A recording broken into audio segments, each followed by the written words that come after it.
not to be confused with the rapper of the same name.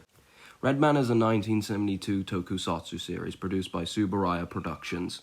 He is a quote-unquote hero who brutally fights against various Ultraman monsters.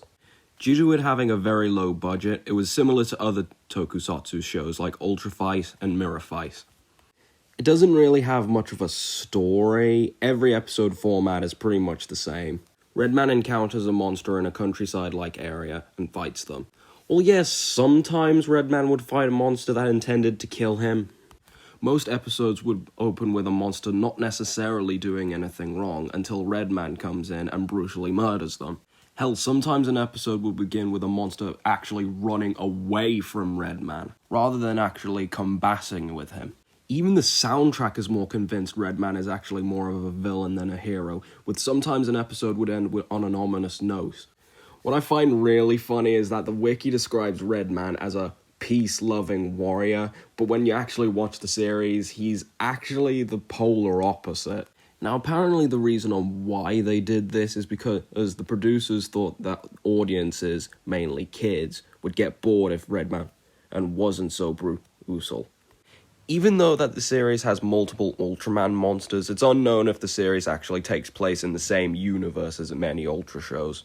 Though I have heard a fan theory that the series actually does take place in the monster graveyard, which would explain why multiple monsters in the series come back even after they're killed off.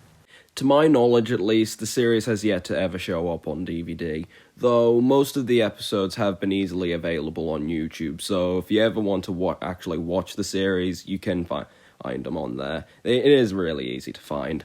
In more recent years, the series has gotten a comic adaptation created by Matt Frank, who you may know as the illustrator for the Godzilla IDW comics.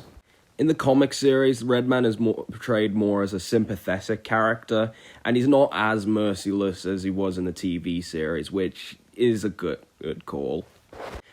As entertaining as it was seeing Redman being absolutely merciless to various Ultraman monsters, it can get a bit old at times.